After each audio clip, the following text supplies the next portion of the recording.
ആശ്വാസം നേടാം. ഹൃത്തിനുള്ളിൽ ജീവൻ നൽകും വചനം, തിരുവചനം. നമ്മുടെ കർത്താവും ദൈവവുമായ ഈശോ മിശിഹായുടെ പരിശുദ്ധ നാമത്തിന് എന്നും എപ്പോഴും എല്ലായിടങ്ങളിലും സ്തുതിയും ബഹുമാനവും പുകഴ്ചയും ഉണ്ടായിരിക്കട്ടെ. നമ്മൾ പരസ്പരം ആഗ്രഹിക്കുന്ന ഏറ്റവും പ്രധാനപ്പെട്ട പുണ്യം ഏതാണ്? നമ്മളിലുണ്ടായിരുന്നെങ്കിലെന്ന് മറ്റുള്ളവരും, അവരിലുണ്ടായിരുന്നെങ്കിലെന്ന് നമ്മളും ആഗ്രഹിക്കുന്ന പുണ്യം. സംശയലേശമന്യേ നമുക്ക് പറയാം, അത് കരുണയും കരുതലുമൊക്കെയാണ്. പരസ്പരം അല്പം കരുണ കാട്ടിയിരുന്നെങ്കിൽ, ഒരല്പം കൂടി അധികമായി ഒന്ന് കരുതിയിരുന്നെങ്കിലെന്ന് ആഗ്രഹിക്കാത്തവരായി ആരുണ്ട്? ക്രിസ്ത്യാനികൾ അധികമായി കരുണ കാട്ടേണ്ടവരാണ്, പരസ്പരം കരുതേണ്ടവരാണ്, ലോകത്തോട് തന്നെ കരുതൽ കാണിക്കേണ്ടവരാണ്. കാരണം കരുണാമയനായൊരു ദൈവത്തെ ആരാധിക്കുന്നവരാണ് നമ്മൾ. ഈശോയുടെ കരുണയുടെ ഭാവങ്ങൾ മിഴിവോടെ ദർശിക്കാൻ പറ്റുന്ന ഒരു സുവിശേഷ ഭാഗമാണ് നമ്മൾ ഇന്ന് ധ്യാനിക്കുന്നത്. വിശുദ്ധ മർക്കോസിൻ്റെ സുവിശേഷം 8-ാം അധ്യായം 22 മുതൽ 26 വരെയുള്ള വാക്യങ്ങൾ. ബേത്സയിദായിൽ നടക്കുന്ന ഒരത്ഭുതം, നിങ്ങൾക്കറിയാവുന്നതാണത്. അന്ധന് കാഴ്ച കൊടുക്കുന്നത്. ഈ അന്ധനെ കൂട്ടുകാർ കൂടി അവിടെ കൊണ്ടുവരുന്നതും, ഈശോ അവനെ കൈ പിടിച്ച് പുറത്തേക്ക് കൊണ്ടുപോകുന്നതും, അവൻ്റെ കണ്ണിൽ തുപ്പൽ തേക്കുന്നതും, വീണ്ടും അവനെ സുഖപ്പെടുത്തുന്നതും നമ്മളതൊന്ന് വായിച്ച് കേൾക്കാൻ പോവുകയാണ്. ധ്യാനപൂർവം ശ്രദ്ധയോടെ നമുക്കിത് ശ്രവിക്കാം. കാരണം ഈ സുവിശേഷ ഭാഗത്തിൽ നിന്ന് 22 മുതൽ 26 വരെയുള്ള 5 വാക്യങ്ങളിൽ നിന്ന് 5 കൂട്ടരോട് ഈശോ കാണിക്കുന്ന കരുണ, ഈശോയുടെ കരുണയുടെ 5 ഭാവങ്ങൾ നമ്മൾ ധ്യാനിക്കാൻ പോവുകയാണ്. ശ്രദ്ധയോടെ ശ്രവിക്കുക. മർക്കോസിൻ്റെ സുവിശേഷം 8-ാം അധ്യായം 22 മുതൽ 26 വരെയുള്ള വാക്യങ്ങൾ. പിന്നീട് അവർ ബേത്സയിദായിലെത്തി. കുറേ പേർ ഒരു അന്ധനെ അവൻ്റെ അടുത്ത് കൊണ്ടുവന്ന് അവനെ സ്പർശിക്കണമെന്ന് യേശുവിനോട് അപേക്ഷിച്ചു. അവൻ അന്ധനെ കൈക്ക് പിടിച്ച് ഗ്രാമത്തിന് വെളിയിലേക്ക് കൊണ്ടുപോയി. അവൻ്റെ കണ്ണുകളിൽ തുപ്പിയ ശേഷം അവൻ്റെ മേൽ കൈകൾ വെച്ചുകൊണ്ട് ചോദിച്ചു, നീ എന്തെങ്കിലും കാണുന്നുണ്ടോ? നോക്കിയിട്ട് അവൻ പറഞ്ഞു, ഞാൻ മനുഷ്യരെ കാണുന്നുണ്ട്. അവർ മരങ്ങളെപ്പോലെ ഇരിക്കുന്നു, നടക്കുന്നതായും കാണുന്നു. വീണ്ടും യേശു അവൻ്റെ കണ്ണുകളിൽ കൈകൾ വെച്ചു. അവൻ സൂക്ഷിച്ചു നോക്കി, കാഴ്ച തിരിച്ചു കിട്ടുകയും ചെയ്തു. അവൻ എല്ലാ വസ്തുക്കളും വ്യക്തമായി കണ്ടു. ഗ്രാമത്തിൽ പ്രവേശിക്കുക പോലും ചെയ്യരുത് എന്ന് പറഞ്ഞ് യേശു അവനെ വീട്ടിലേക്ക് അയച്ചു. നമ്മുടെ കർത്താവായ മിശിഹായ്ക്ക് സ്തുതി. ഞാൻ പറഞ്ഞു, 5 പേരോടായി കാണിക്കുന്ന ഈശോയുടെ കരുണയുടെ ഭാവങ്ങളാണ് നമ്മൾ ധ്യാനിക്കാൻ പോകുന്നത്. ധ്യാനിക്കുമ്പോൾ നമ്മൾ 2 പക്ഷത്തു നിന്നും ചിന്തിക്കണം. അതായത് കരുണ കാട്ടുന്ന ഈശോയുടെ പക്ഷത്ത് നമ്മളെ തന്നെ വയ്ക്കണം. നമ്മളും അതുപോലെ കരുണ കാണിക്കണമെന്ന പാഠം അതിൽ നിന്ന് പഠിക്കണം. ഒപ്പം ഈശോയുടെ കരുണ സ്വീകരിക്കുന്നവരുടെ പക്ഷത്തും നമ്മളെ തന്നെ വയ്ക്കണം. എന്നിട്ടോ നമ്മളും അതുപോലെ കരുണ ഈശോയിൽ നിന്ന് സ്വീകരിക്കുന്നവരാണ് എന്ന തിരിച്ചറിവിലേക്ക് നമ്മൾ വളരുകയും വേണം. സുവിശേഷം ധ്യാനിക്കുമ്പോൾ പ്രത്യേകം ചെയ്യേണ്ട ഒരു കാര്യമുണ്ട്. അത് സുവിശേഷത്തെ കൂടുതൽ സന്തോഷത്തോടെ, അതിൻ്റെ സൗന്ദര്യം മുഴുവൻ മനസ്സിലാക്കാൻ നമ്മളെ സഹായിക്കും. എന്താണെന്നറിയാമോ? നമ്മൾ നമ്മളെ തന്നെ അവിടെ ലൊക്കേറ്റ് ചെയ്യണം. ഇതെവിടെ നടക്കുന്നോ അവിടെ നമ്മൾ നിൽപ്പുണ്ട്.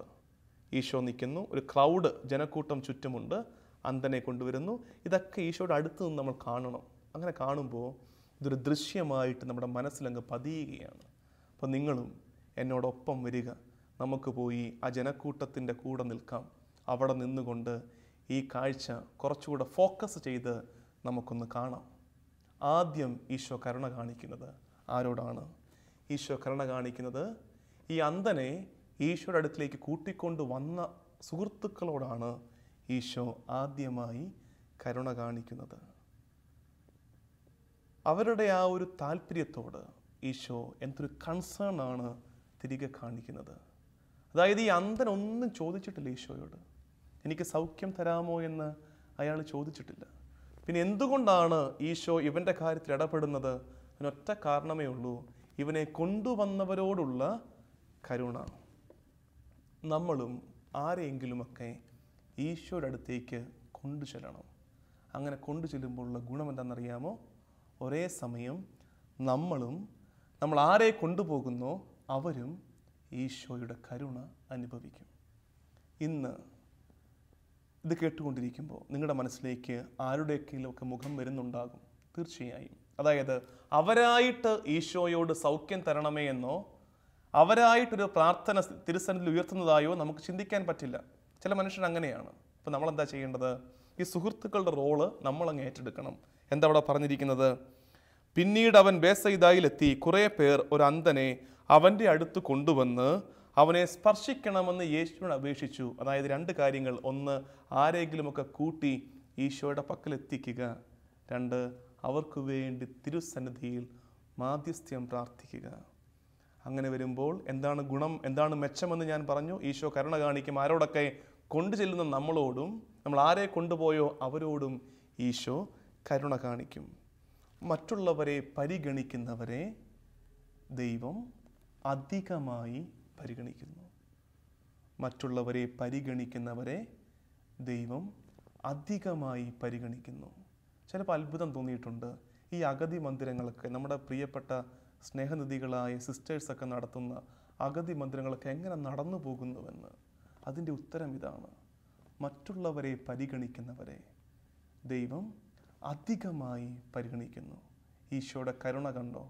ഈ കൂട്ടിക്കൊണ്ടു വന്നവരോട് ഈശോ കാണിക്കുന്ന കരുണയാണത്. അതുകൊണ്ട് എനിക്ക് നിങ്ങളോട് പറയാനുള്ളത്, ബ്രിങ് സമ്മൺ ടു ലോർഡ്. ഈശോയിലേക്ക് ആരെങ്കിലുമൊക്കെ എപ്പോഴും നിരന്തരം കൂട്ടിക്കൊണ്ട് വന്നുകൊണ്ടിരിക്കുക. അവരോടും ഈശോ കരുണ കാണിക്കും. അപ്പോൾ ഒന്നാമത്തെ കരുണ നമ്മൾ പഠിച്ചു. ഈശോ ആരോടാണ് ആദ്യമായി കരുണ കാണിച്ചതെന്ന്? അന്ധനെ കൊണ്ടുവന്ന സുഹൃത്തുക്കളോടാണ് ഈശോയുടെ ആദ്യത്തെ കരുണയുടെ ഭാവം. രണ്ടാമത്തെ കരുണ അടുത്ത വാക്യത്തിൽ നമ്മൾ കാണുന്നുണ്ട്. 23-ാം വാക്യം, 8-ാം അധ്യായം 23-ാം വാക്യത്തിൽ നമ്മൾ വായിക്കുന്നു: അവൻ അന്ധനെ കൈക്ക് പിടിച്ച് ഗ്രാമത്തിന് വെളിയിലേക്ക് കൂട്ടിക്കൊണ്ടുപോയി. ഇവിടെ ഈശോ കരുണ കാണിച്ചത് ആരോടാണ്? എന്തിനോടാണ്? ഈശോ കരുണ കാണിച്ചത് അന്ധൻ്റെ പരിമിതികളോടാണ്. ഈശോ കരുണ കാണിച്ചത് അവൻ്റെ പരിമിതികളോടാണ്. എന്താണ് അവൻ്റെ പരിമിതി? അവന് കാഴ്ചയില്ല. അപ്പോൾ ഈശോ എന്താ ചെയ്തത്? അതുകൊണ്ടാണ് ഞാൻ പറഞ്ഞു, നിങ്ങൾ അവിടെ തന്നെ ലൊക്കേറ്റ് ചെയ്യണം. നിങ്ങളെ ആ കാഴ്ച മനസ്സിൽ കാണണം. അന്ധനായ ഒരുവൻ മുമ്പിൽ നിൽക്കുമ്പോൾ ഈശോ ചെയ്യുന്നത്, അവൻ്റെ കയ്യിൽ സ്നേഹപൂർവ്വം പിടിച്ച് അവനെയും കൊണ്ട് ആ തിരക്കിൽ നിന്ന് പുറത്തേക്ക് കൊണ്ടുപോവുകയാണ്. എന്താ ഇതിൻ്റെ കാരണം? അവിടെ നിന്നുകൊണ്ട് ഈശോയ്ക്ക് ഇവനൊന്നും കൊടുക്കാൻ പറ്റില്ല. കാരണം ഒരു ക്രൗഡാണ്, ജനാരവമാണ് ചുറ്റും, അവരുടെ ബഹളങ്ങൾ, ഇവന് കാഴ്ചയില്ലതാനും. അപ്പോൾ ആ പരിമിതിയിൽ നിന്ന് ഇവനെ ഈശോ ഇങ്ങനെ കൂട്ടിക്കൊണ്ട് വന്നിട്ട് ഇവനെ പേഴ്സണലായിട്ട്, വ്യക്തിപരമായിട്ട് ഇവൻ്റെ ആവശ്യത്തെ ഈശോ അഡ്രസ്സ് ചെയ്യാൻ ഉള്ള ആംബിയൻസ്, സാഹചര്യം ഒരുക്കുകയാണ് ചെയ്യുന്നത്. ചില മാതാപിതാക്കൾ പരാതി പറയുന്നത് കണ്ടിട്ടുണ്ട്. മൂത്ത മക്കളൊക്കെ അങ്ങ് വളർന്നുപോയി, ഇളയതിനെ വളർത്താനാണ് പാട്, അവനെ കൊണ്ട് ഒരു രക്ഷയില്ല. എന്താ ചെയ്യേണ്ടത്? എല്ലാവരെയും പോലെ അവനെ ട്രീറ്റ് ചെയ്യരുത്. മറിച്ചോ, അവൻ്റെ കൈക്ക് പിടിച്ച് അവനെ കൊണ്ട് പുറത്തോട്ട് പോവുക. അവന് മാത്രമായിട്ട് അല്പം നേരം കൊടുക്കുക. ചില അച്ഛന്മാർ പരാതി പറയും, ഇടവകയിലെ ബാക്കി എല്ലാത്തിനെയും മേയ്ക്കാം, ചിലതുങ്ങളെ വലിയ പാടാണ്, വലിയ പൊല്ലാപ്പാണ്. എന്താ ചെയ്യേണ്ടത്? എല്ലാവരെയും കാണുന്നത് പോലെ അവരെ കാണരുത്. എന്തൊക്കെയോ പരിമിതികളുള്ളവരാണ് അവർ. അവരെ കൈക്ക് പിടിച്ച് അവരുമായിട്ടൊന്ന് ആ ബഹളത്തിൽ നിന്ന് പുറത്തേക്ക് പോവുക. അവർക്ക് മാത്രമായി ഒരല്പം നേരം കൊടുക്കുക. ഒരു അധിക കരുതലും അധിക പരിഗണനയും അവരാവശ്യപ്പെടുന്നുണ്ട്, അവരത് അർഹിക്കുന്നുണ്ട്. അതവരുടെ പരിമിതിയോട് നമ്മൾ കാണിക്കുന്ന കരുണയാണ്. ഈശോയുടെ കരുണയാണ് നമ്മൾ ധ്യാനിച്ചു കൊണ്ടിരിക്കുന്നത്. ഈശോയുടെ കരുതലാണ്. കരുണയേക്കാൾ കുറച്ചുകൂടെ കൃത്യം വാക്ക് ഒരു കരുതലാണ്, കൺസേൺ ആണ്. എന്നാൽ കൊച്ചു കൊച്ചു കാര്യങ്ങളിലേക്ക് ഈശോയുടെ ശ്രദ്ധ പോകുന്നതാണ്. നടന്ന സൗഖ്യത്തെക്കാൾ ഉപരി അവൻ്റെ ഒരു എക്സ്ട്രാ കൺസേൺ. ഒന്നാമത്തത്, കൊണ്ടുവന്ന സുഹൃത്തുക്കളോടുള്ള കരുണ. അവരെ വേദനിപ്പിച്ച് വെറുതെ വിട്ടില്ലല്ലോ. വേറെയും ഉണ്ടല്ലോ, മേൽക്കൂര പൊളിച്ച് അകത്തേക്ക് കൊണ്ടുവന്നില്ലേ സൗഖ്യം കിട്ടാൻ തളർവാദ രോഗിയെ? അവരോടും ഈശോ കരുണ കാണിച്ചില്ലേ? ഇവർക്ക് സൗഖ്യം കൊടുത്തപ്പോൾ ഈശോ കരുണ കാണിക്കുന്നത് ആരോടാണ്? ഈ കൊണ്ടുവന്നവരോട് കൂടിയാണ്. സുഹൃത്തുക്കളോട് കരുണ കാണിക്കുന്നു. രണ്ടാമത്, ഈ അന്ധൻ്റെ പരിമിതികളോട് ഈശോ കരുണ കാണിക്കുകയാണ്. അടുത്ത ഘട്ടത്തിലേക്ക് വളരുകയാണ്. അവൻ അന്ധനെ കൈക്ക് പിടിച്ച് ഗ്രാമത്തിന് വെളിയിലേക്ക് കൊണ്ടുപോയി അവൻ്റെ കണ്ണുകളിൽ തുപ്പിയ ശേഷം അവൻ്റെ മേൽ കൈകൾ വെച്ചുകൊണ്ട് ചോദിച്ചു, നീ എന്തെങ്കിലും കാണുന്നുണ്ടോ? ഇവിടെ എന്തായിരുന്നു സംഭവം? ഇവിടെയും ഒരു കരുതലുണ്ട്. എന്താണെന്നറിയാമോ? എന്ത് കരുതലാണെന്നറിയാമോ? രസമാണ് അത് ധ്യാനിച്ചു കഴിയുമ്പോൾ. ഈശോയുടെ കരുതൽ ഇവൻ്റെ വിശ്വാസത്തെക്കുറിച്ചുള്ള കരുതൽ. ഇവന് ചില വിശ്വാസങ്ങളൊക്കെ ഉണ്ട്. എന്താണ് അവൻ്റെ വിശ്വാസം? തുപ്പൽ സൗഖ്യം തരുമെന്ന വിശ്വാസം. അതന്നും ഇന്നുമൊക്കെ ഉണ്ട്. അതവൻ്റെ മിനിമം ബേസ് വിശ്വാസമാണ്, ബേസ് ഫെയ്ത്താണ്. അവൻ്റെ ചെറിയ നിസ്സാരമായ അറിവാണത്. എന്ത്? തുപ്പൽ സൗഖ്യം തരും. അവൻ്റെ ആ ചെറിയ വിശ്വാസത്തെ, നിസ്സാരമായ വിശ്വാസത്തെ പോലും ഈശോ കരുതലോടെ സമീപിക്കുകയാണ്. ഈശോ അവിടെ നിന്ന് തുടങ്ങുകയാണ്. അവൻ്റെ വിശ്വാസത്തിന് ഈശോ കരുതൽ കൊണ്ട് കോട്ട കെട്ടുകയാണ്. അതുകൊണ്ടാണ് ഈശോ അവൻ്റെ കണ്ണുകളിൽ തുപ്പുന്നത്. അത് അവൻ്റെ വിശ്വാസം. നമുക്കറിയാം അങ്ങനെ വിശ്വാസം നമ്മുടെ ഇടയിലുമുണ്ട്. അതുകൊണ്ടാണ് നമ്മൾ തന്നെയും എന്തെങ്കിലുമൊക്കെ പറ്റിയിട്ട് കൈയൊന്ന് മുറിഞ്ഞ് നമ്മൾ ആദ്യം ചെയ്യുന്നത് എന്താണ്? കൈ വായിലേക്കിടും. തുപ്പലിനെ സുഖപ്പെടുത്താൻ കഴിവുണ്ടെന്നുള്ളത്. ഞാൻ വെറുതെ ഗൂഗിളിലൊന്ന് അടിച്ചു നോക്കി ഈ സലൈവയ്ക്ക് അങ്ങനെ ഒരു പ്രത്യേകത ഉണ്ടോ എന്നുള്ളത്. അപ്പോൾ വായിച്ചു, കൃത്യമായിട്ട് കണ്ടു, ഉണ്ട്. അങ്ങനെ ഒരു ഹീലിംഗ് കപ്പാസിറ്റി ഉണ്ട് ഹ്യൂമൻ സലൈവയ്ക്ക്. അപ്പോൾ അത് അന്നത്തെ കാലത്തൊരു അറിവാണ്. ആ അറിവിനെ, അവൻ്റെ നിസ്സാരമായ അറിവിനെ, അവൻ്റെ വിശ്വാസങ്ങളെ ഈശോ കരുതലോടെ കെയർ ചെയ്യുകയാണ്, കൺസേൺ കാട്ടുകയാണ്. അത് പഠിപ്പിക്കുന്ന പാഠമുണ്ട്. മറ്റുള്ളവൻ്റെ വിശ്വാസത്തോട് നമ്മൾ കരുതൽ കാണിക്കണം. നമ്മളെല്ലാവരും ഒരേപോലെ ദൈവത്തോട് അടുത്ത് നിൽക്കുന്നവരായിരിക്കത്തില്ല. ചിലർക്ക് നമ്മളെപ്പോലെ പ്രാർത്ഥിക്കാൻ കഴിയണമെന്നില്ല. ചിലരുടെ പ്രാർത്ഥനാ രീതികൾ നമ്മൾ നോക്കുമ്പോൾ അത്ര ഭംഗിയുള്ളതായിരിക്കണമെന്നില്ല, അത്ര ശരിയായിരിക്കണമെന്നില്ല. സാരമില്ല, കരുതൽ കാണിക്കുക അവരുടെ വിശ്വാസങ്ങളോട് പോലും. അത് അകത്തും പുറത്തും ക്രൈസ്തവ സമൂഹങ്ങൾക്കിടയിലുള്ള ആൾക്കാരുടെ വിശ്വാസമാണെങ്കിലും ഇതര മതത്തിലുള്ള ആൾക്കാരുടെ വിശ്വാസങ്ങളാണെങ്കിലും കുറച്ചുകൂടെ കരുതൽ കാണിച്ചുകൂടെ നമുക്ക്? അസഹിഷ്ണുത നമുക്ക് വേണ്ട. അവൻ്റെ വിശ്വാസങ്ങളോട് പോലും, അവൻ്റെ രീതികളോട് പോലും, പ്രാർത്ഥനാ രീതികളോട് പോലും ചിലപ്പോൾ വിഷമം തോന്നും. ചില മനുഷ്യർ പ്രാർത്ഥിക്കുന്ന രീതി അത് തെറ്റാണെന്നൊക്കെ സ്ഥാപിക്കാൻ ചിലർ നടത്തുന്ന കഷ്ടപ്പാടുകൾ അരുത്. കാരണം അത് കർത്താവ് തമ്പുരാൻ്റെ രീതിയല്ല. നേരെ കയറി അങ്ങ് സുഖപ്പെടുത്താമായിരുന്നു ഈശോയ്ക്ക്. ഇതിൻ്റെ ഒന്നും യാതൊരു പാടുമില്ലായിരുന്നു. അവൻ കൈവച്ചാൽ സുഖപ്പെടും. സുവിശേഷത്തിൽ പല ഭാഗങ്ങളിൽ നമ്മൾ കാണുന്ന കാഴ്ചയാണ്. എന്നിട്ടും കണ്ടോ അവൻ്റെ വിശ്വാസത്തോട് കാണിക്കുന്ന കരുതൽ, കെയർ. അതാണ് അവൻ്റെ കണ്ണുകളിൽ തുപ്പിക്കൊണ്ട് ഈശോ കാണിക്കുന്നത്. ആ കരുതൽ കഴിഞ്ഞിട്ട് അടുത്ത ഘട്ടത്തിലേക്ക് ഈശോയുടെ കരുതൽ വളരുകയാണ്. അതാണ് പിന്നീട് നമ്മൾ കാണുന്നത്. ഈശോ അവനോട് ചോദിക്കുന്നുണ്ട്. അപ്പോൾ അവൻ പറയുന്നുണ്ട്, ഞാൻ മനുഷ്യരെ കാണുന്നുണ്ട്, അവർ മരങ്ങളെ പോലെ ഇരിക്കുന്നു, നടക്കുന്നതായും കാണുന്നു. വീണ്ടും അത് അടുത്ത ഘട്ടമാണ്. അതായത് സൗഖ്യത്തിൻ്റെ രണ്ടാമത്തെ സ്റ്റേജിലേക്കാണ്. പ്രോസസ് മിറക്കലാണിത്. വീണ്ടും യേശു അവൻ്റെ കണ്ണുകളിൽ കൈകൾ വെച്ചു. അവൻ സൂക്ഷിച്ചു നോക്കി, കാഴ്ച തിരിച്ചു കിട്ടുകയും ചെയ്തു. അവൻ എല്ലാ വസ്തുക്കളും വ്യക്തമായി കണ്ടു. എന്തിനാണെന്നറിയാമോ ഈശോ ഇങ്ങനൊരു പ്രോസസ് മിറക്കിൾ നടത്തിയത്? നമ്മൾ ബാക്കി എല്ലാ കാര്യങ്ങളും പെട്ടെന്നാണ് ചോദിക്കുന്ന ഉടനെ സാധനം റെഡിയാണ്. തളർവാദ രോഗിയെ എഴുന്നേൽപ്പിച്ച് നടത്തുന്നു. ഇതിനു മുമ്പ് വേറെ എത്രയോ അന്തർക്ക് ഈശോ സൗഖ്യം കൊടുത്തിട്ടുണ്ട്, അതൊക്കെ റെഡിയായിരുന്നു. ഇവിടെ എന്തിനാണ് ഇങ്ങനൊരു ഘട്ടമായിട്ടൊരു സൗഖ്യം കൊടുത്തത്? അതിൻ്റെ കാരണമാണ് രസകരം. അവിടെയാണ് ഈശോ എന്ന ഗുരുവിൻ്റെ സ്ട്രാറ്റജി. എത്ര വ്യക്തമായ ഉദ്ദേശത്തോടെയാണ് സൗഖ്യം പോലും അവൻ നൽകിയിരുന്നതെന്ന് നമ്മൾ മനസ്സിലാകുന്നത്. കാരണം ഇവിടെ ഇവൻ സൗഖ്യം ചോദിച്ചില്ല ആദ്യമേ. നേരത്തെ ഞാൻ പറഞ്ഞു ആ കാര്യം.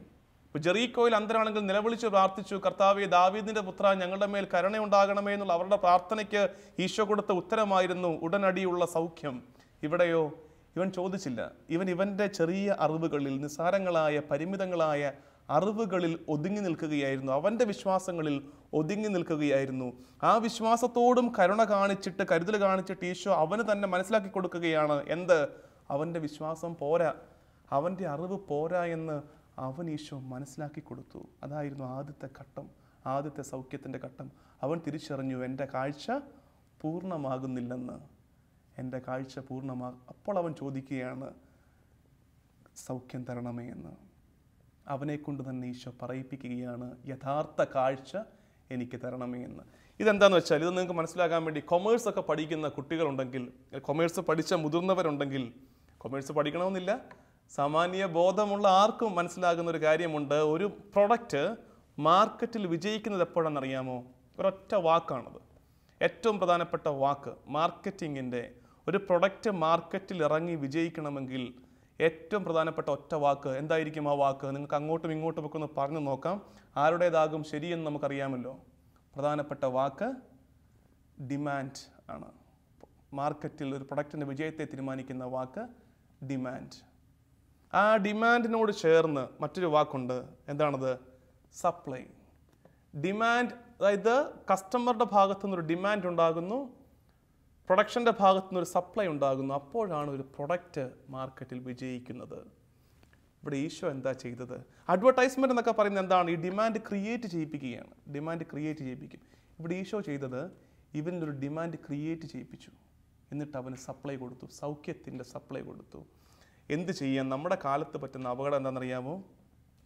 നമ്മളെപ്പോലെ ക്രൈസ്തവ സമൂഹത്തെ പോലെ ഇത്രയധികം പ്രീച്ചിങ്ങും ഇത്രയധികം പ്രബോധനങ്ങളുള്ള മറ്റൊരു ഗണം ഏതാണുള്ളത്? നമ്മുടെ പ്രശ്നം ഡിമാൻഡിനെ കുറിച്ച് യാതൊരു ചിന്തയുമില്ലാതെ നമ്മൾ വാരിക്കൂരി സപ്ലൈ ചെയ്തു. അപ്പോൾ എന്താ സംഭവിച്ചത്? മാർക്കറ്റിൽ ഈ പ്രൊഡക്റ്റ് സർപ്ലസായി. പക്ഷേ ഈശോയുടെ ശൈലി കണ്ടോ? ഈശോ അവൻ്റെ പരിമിതി അവന് മനസ്സിലാക്കി കൊടുത്തിട്ട് അവനെക്കൊണ്ട് തന്നെ ഒരു ഡിമാൻഡ് ക്രിയേറ്റ് ചെയ്യിപ്പിക്കുന്നു. എന്നിട്ട് അതിനാനുപാതികമായി അവന് സപ്ലൈ കൊടുക്കുകയാണ്. ഈശോ തിടുക്കം കാട്ടുന്നുകൂടിയില്ല. അതായത് വളരെ സാവധാനം അവൻ്റെ വിശ്വാസം മെല്ലെ മെല്ലെ മെല്ലെ വളർന്നു വരാൻ വേണ്ടി കരുതലോടെ കാത്തിരിക്കുകയാണ് ഈശോ. ഓരോ കരുണയുടെ ഘട്ടവും അങ്ങനെയായിരുന്നു. തിടുക്കം കാട്ടി അവൻ ദൈവവിശ്വാസം അടിച്ചേൽപ്പിച്ചില്ല. സാവധാനം അവനെ വിശ്വാസത്തിലേക്ക് വളർത്തുകയായിരുന്നു. അങ്ങനെ ഒരു കരുതലും കൂടെ നമ്മൾ ചുറ്റുമുള്ളവരോട് കാണിക്കണം. ഞാൻ പറഞ്ഞു, നമ്മുടെ കുഞ്ഞുങ്ങളിൽ ഒരാൾ അത്രയധികം ദൈവവിശ്വാസി അല്ലെങ്കിൽ പള്ളിയിൽ പോകാൻ അത്രയധികം താല്പര്യം കാണിക്കുന്നില്ലെങ്കിൽ ദയവ് ചെയ്ത് അല്പം സമയമെടുക്കുക. നിങ്ങൾ അല്പം സമയമെടുക്കുക, അവനതിനുള്ള സാവകാശം കൊടുക്കുക. മെല്ലെ മെല്ലെ മെല്ലെ ഈ അന്ധൻ ആദ്യം സൗഖ്യത്തിന് അപേക്ഷിക്കാതെ സ്വന്തം അറിവുകളിൽ ആശ്രയിച്ച് അതിനുശേഷം ഒടുവിൽ അത് പോരെന്ന് തിരിച്ചറിഞ്ഞ് സൗഖ്യത്തിനായി ചോദിച്ച് കാഴ്ച സ്വന്തമാക്കിയതുപോലെ അല്പം സാവകാശം കൊടുക്കുക. അവരുടെയൊക്കെ ഈ വിശ്വാസം മെല്ലെ മെല്ലെ പൂ വിരിയുന്നത് പോലെ വിരിഞ്ഞു വരുന്നത് നമ്മൾ കാണും. അതുകൊണ്ട് നമ്മൾ കരുതൽ കാണിക്കണം. എന്ത്? മനുഷ്യരുടെ റിയൽ ആവശ്യങ്ങളോട് യഥാർത്ഥത്തിൽ അവരെ എങ്ങോട്ട് എത്തിക്കണം എന്നുള്ളത്. ഈശോയുടെ നാലാമത്തെ കരുണ അങ്ങോട്ടാണ്. ആദ്യത്തേത് സുഹൃത്തുക്കളോടാണെങ്കിൽ, രണ്ടാമത്തത് ഈ അന്ധൻ്റെ പരിമിതിയോട് അവൻ്റെ അന്ധതയോടാണെങ്കിൽ, മൂന്നാമത്തത് അവൻ്റെ വിശ്വാസങ്ങളോട് അവൻ്റെ സാമാന്യ അറിവുകളോടാണ് കരുണ കാണിച്ചതെങ്കിൽ, നാലാമത് അവൻ പോലും അറിയാതെ അവൻ്റെ യഥാർത്ഥ ആവശ്യത്തോട്, യഥാർത്ഥ ആവശ്യം എന്താണ്? കാഴ്ചയാണ്. ആ യഥാർത്ഥ ആവശ്യത്തോട് ഈശോ കരുതൽ കാണിക്കുകയാണ്. ആ ആവശ്യത്തിലേക്ക്, ആ ആവശ്യത്തിന് ഉത്തരമായി അവന് കാഴ്ച സമ്മാനിക്കുകയാണ് ഈശോ ചെയ്തത്. ഒടുവിൽ, ഏറ്റവും ഒടുവിലായി സുന്ദരമായൊരു വാക്യമുണ്ട്. ഈശോയുടെ കരുണയുടെ പരിസമാപ്തി, ഈ വാക്യത്തിൻ്റെ, ഈ ബൈബിൾ ഭാഗത്തിൻ്റെ മുഴുവൻ ഭംഗിയും വന്നു നിൽക്കുന്നത് അവിടെയാണ്. 26-ാമത്തെ വാക്യം, ഗ്രാമത്തിൽ പ്രവേശിക്കുക പോലും ചെയ്യരുത് എന്ന് പറഞ്ഞ് യേശു അവനെ വീട്ടിലേക്ക് അയച്ചു. ഗ്രാമത്തിൽ പ്രവേശിക്കുക പോലും ചെയ്യരുതെന്ന് പറഞ്ഞ് യേശു അവനെ വീട്ടിലേക്ക് അയച്ചു. ആരോടാണ് ഈശോയുടെ കരുതൽ? സുഹൃത്തുക്കളോടുള്ള കരുതൽ കഴിഞ്ഞിട്ട്, അന്ധനോടുള്ള കരുതൽ കഴിഞ്ഞിട്ട്, ഇപ്പോൾ ഈശോയുടെ കരുതൽ ആരോടാണെന്നറിയാമോ? അവൻ്റെ കുടുംബത്തോടാണ്. അവൻ്റെ കുടുംബത്തോട് വരെ ഈശോ കരുതൽ കാണിക്കുകയാണ്. എന്താണത്? നീ ഈ ഗ്രാമത്തിൽ ഇങ്ങനെ കറങ്ങിത്തിരിഞ്ഞ് നടക്കരുത്. കാഴ്ച കിട്ടി, കൗതുകമുള്ള കാഴ്ചകൾ ഏറെയുണ്ട് ചുറ്റും, അതും കണ്ടുകൊണ്ടിരിക്കരുത്. വീട്ടിലേക്ക് ചെല്ലണം. വീട്ടുകാരോട് കരുതൽ കാണിക്കുകയാണ് ഈശോ. ഇവന് പറഞ്ഞു കൊടുക്കുകയാണ് വീട്ടിലേക്ക് ചെല്ലണമെന്നുള്ള പാഠം. നമുക്കും അങ്ങനെ ഒരു അധിക കരുതൽ, അതായത് നമ്മൾ കാണുന്ന മനുഷ്യർക്കൊക്കെ ഒരു വീടും വീട്ടുകാരും ഉണ്ടെന്നുള്ള ചിന്ത അധിക കരുണയ്ക്ക് നമ്മളെ പ്രേരിപ്പിക്കും.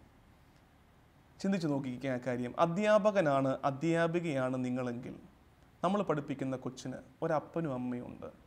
ഒരു പക്ഷേ ആ അപ്പനും അമ്മയോടും നമുക്കിപ്പോൾ കരുതൽ കാണിക്കും. കാരണം ഈ കൊച്ചിനെ കൊണ്ട് അവർക്ക് പറ്റുന്നില്ല, വളർത്താൻ എളുപ്പമല്ല. അപ്പം നമ്മൾ എന്താ ചെയ്യുന്നത്? ആ പേരൻസിനോട് നമ്മൾ കരുതൽ കാണിക്കുകയാണ്, ഇവനെ സ്നേഹിച്ച് ആ മാതാപിതാക്കളിലേക്ക് ഇവനെ കൂടുതൽ അടുപ്പിച്ച്. അല്ലെങ്കിൽ നിങ്ങൾ വിദ്യാർത്ഥിയായിരിക്കാം, തിരിച്ചു ചിന്തിക്കാമല്ലോ, വിദ്യാർത്ഥിയായിരിക്കാം. നിങ്ങളുടെ ക്ലാസ്സിൽ വരുന്നൊരു ടീച്ചർ, അധ്യാപിക, ടീച്ചർ ഭയങ്കര ദേഷ്യക്കാരിയായിരിക്കാം. അപ്പം നമ്മൾ കരുണ കാണിക്കണം. ആരോട്? ടീച്ചറിൻ്റെ കുടുംബത്തോട്. കുടുംബത്തിലെ ടെൻഷൻസ് ആയിരിക്കും ടീച്ചറിനെ അങ്ങനെ ആക്കുന്നത്. അപ്പം നമ്മളൊരാളെ അയാളോട് കരുണ കാണിച്ച് കരുതൽ കാണിച്ച് അവസാനിപ്പിക്കരുത്. ഈശോയുടെ കണ്ടോ, അതങ്ങനെ നീണ്ടങ്ങ് സ്പ്രെഡ് ചെയ്ത് പോവുകയാണ്. അയാളുടെ കുടുംബത്തോട് വരെയുള്ള കരുതൽ ഇവനിലൂടെ ഈശോ കണ്ടിന്യൂ ചെയ്യുകയാണ്. കരുതലിൻ്റെ പാട് ഞാൻ പറഞ്ഞു, ഇത് കരുണയല്ല, ഇത് വളരെ ഹ്യൂമനായിട്ടുള്ള ഒരു ക്വാളിറ്റിയാണ്. വളരെ ഹ്യൂമനായിട്ടുള്ളൊരു ക്വാളിറ്റി നമ്മളിലൊക്കെ ഉണ്ടാകാമെന്ന ഇത് ഈശോയിൽ പല നേരത്തും നമ്മൾ കണ്ടിട്ടുണ്ട് കേട്ടോ. ഈശോ ബാലികയെ തലീത്താകുമെന്ന് പറഞ്ഞ് എഴുന്നേൽപ്പിക്കുന്നുണ്ടല്ലോ. മരിച്ചുപോയ ബാലികയെ എഴുന്നേൽപ്പിച്ചിട്ട് ആദ്യം പറയുന്നത് എന്താണെന്നറിയാമോ? അവൾക്ക് വിശക്കും, വല്ലതും കഴിക്കാൻ കൊടുക്കാൻ. ഇതൊരു മനുഷ്യൻ്റെ കരുതലാണ്, അപരൻ്റെ നേർക്കുള്ള കരുതലാണ്. നമുക്കും നമ്മുടെ നാട്ടിൽ അങ്ങനെ ഒരു കരുതലിൻ്റെ സംസ്കാരം കൊണ്ടുവരണം. നമുക്കൊരുപാട് സാധ്യതയുണ്ട് അതിന്. നമ്മൾ ഈ പബ്ലിക് ട്രാൻസ്പോർട്ടൊക്കെ ഉപയോഗിക്കുമ്പോൾ, ബസ്സിലൊക്കെ ഇരുന്ന് പോകുമ്പോൾ, മുമ്പ് ഞാൻ സൂചിപ്പിച്ചിട്ടുള്ളതാണ്, നമുക്കൊന്ന് ഒതുങ്ങിയിരുന്നാൽ ഒരല്പം കരുതൽ കാട്ടി ഒരാൾ കൂടി ഇരിക്കാം. കരുതൽ കാണിക്കാൻ നമുക്ക്. ഭക്ഷണ പൊതിയിൽ അല്പം പോലും ഭക്ഷണം ഞാൻ വേസ്റ്റായി കളയില്ലെന്നുള്ള ശാഠ്യം ഒരു കരുതലാണ്. ലോകത്ത് ആരൊക്കെയോ ഇപ്പോഴും വിശന്നിരിപ്പുണ്ട്. ഒരു കരുതലാണത്. എന്നെ കൊണ്ടാകുന്ന ചെറിയ ചെറിയ കരുതലുകൾ. ഈ ഭൂമിക്ക് അങ്ങനെ കരുതലുള്ള, ഹൃദയത്തിൽ അപരനോട് കരുതൽ സൂക്ഷിക്കുന്ന മനുഷ്യരെ ആവശ്യമുണ്ട്. നോക്കിക്കേ, ഒരു ചെറിയ ഭാഗത്ത് ഈശോയുടെ കരുതൽ എത്ര അധികമായിട്ട് നമുക്ക് മനസ്സിലാകുന്നു എന്നുള്ളത്. ഒന്ന് റിവൈൻഡ് ചെയ്യാം, ഒരു റിവിഷൻ. ഞാനിങ്ങനെ റിവിഷനൊക്കെ നടത്തുന്നതിൻ്റെ കാരണം ഇത്രയേ ഉള്ളൂ. ഇത് നിങ്ങൾ വീണ്ടും ഇരുന്ന് ചർച്ച ചെയ്യണം. ദൈവവചനം നമ്മുടെ കുടുംബങ്ങളിൽ ആവർത്തിച്ച് മുഴങ്ങട്ടെ. കേവലം ഈ ടി വിക്കുള്ളിലിരുന്ന് മാത്രം നിങ്ങൾ കേൾക്കേണ്ടതല്ല. നിങ്ങളുടെ സ്വീകരണ മുറിയിൽ, ഊട്ടുമേശയിൽ, ഭക്ഷണത്തിലിരിക്കുമ്പോൾ ദൈവവചനം മുഴങ്ങട്ടെ. പരസ്പരം പങ്കുവയ്ക്കാൻ നമുക്ക് ദൈവവചനം. ഇന്ന് നമ്മൾ ധ്യാനിച്ച കാര്യം ഈശോയുടെ കരുതലാണ്. ബേത്സയിദായിൽ അന്ധനെ സുഖപ്പെടുത്തിയ ഈശോ ആദ്യം കരുണ കാട്ടിയത് ആരോടാണ്? കരുണ കാട്ടിയത് ആ അന്ധനെ കൂട്ടിക്കൊണ്ടുവന്ന സുഹൃത്തുക്കളുടെ വിശ്വാസത്തോട് ഈശോ കരുണ കാട്ടി. അതിനുശേഷം രണ്ടാമതായി ഈശോ കരുണ കാട്ടിയത് അന്ധന്റെ പരിമിതികളോട്. അവൻ്റെ കൈക്ക് പിടിച്ച് ജനാരവങ്ങൾക്കിടയിലൂടെ അവനെ പുറത്തേക്ക് കൊണ്ടുപോയി അവന് മാത്രമായി അല്പം നേരം കൊടുത്ത് ഈശോ അവൻ്റെ പരിമിതികളോട് കരുണ കാട്ടി. മൂന്നാമതോ അവൻ്റെ വിശ്വാസങ്ങളോട്, അവൻ്റെ ലളിതമായ പരിമിതമായ അറിവുകളോട് ഈശോ കരുണ കാട്ടി. നാലാമത് യഥാർത്ഥമായ ആവശ്യം, അതിലപ്പോൾ അവൻ പോലും തിരിച്ചറിഞ്ഞു കാണില്ല, അവൻ്റെ യഥാർത്ഥമായ ആവശ്യത്തോട്, അന്ധത, കാഴ്ച എന്ന അവൻ്റെ ആവശ്യത്തോട് ഈശോ കരുണ കാട്ടി. ഒടുവിലായോ അവിടുന്ന് ആ കരുണ വീണ്ടും അങ്ങനെ സ്പ്രെഡ് ചെയ്യുകയാണ്, വ്യാപിക്കുകയാണ്. അവൻ്റെ കുടുംബത്തോട് ഈശോ കരുണ കാട്ടി. നമുക്കും ഈ കരുണയുടെ പാഠങ്ങൾ ആവർത്തിക്കാം. ഈ വചനഭാഗത്തെ മിഴി തുറന്ന് നമുക്ക് കാണാം. കരുതൽ നമ്മുടെ മിഴികളിലും ഇനി ഉണ്ടാകട്ടെ. വെളിപാട് പുസ്തകത്തിൽ പ്രാർത്ഥിക്കുന്നത് പോലെ, ദൈവം ആവശ്യപ്പെടുന്നത് പോലെ, കാഴ്ച നേടുവാൻ, കണ്ണിലെഴുതാൻ, അഞ്ജനം നീ എന്നോട് ചോദിച്ചു വാങ്ങുവിനെന്ന് ദൈവം പറയുന്നത് പോലെ നമുക്കത് പ്രാർത്ഥനയാക്കി മാറ്റാം. ഓ കർത്താവേ, കരുതലിൻ്റെ പാഠങ്ങൾ നിന്നിൽ നിന്നും കണ്ടു പഠിക്കുവാൻ, കാഴ്ച നേടുവാൻ, കണ്ണിലെഴുതാൻ അഞ്ജനം തരണമേ. ദിവ്യകാരുണ്യമേ. ദൈവ തിരുനാമത്തിന് സ്തുതി ഉണ്ടായിരിക്കട്ടെ. ആമേൻ.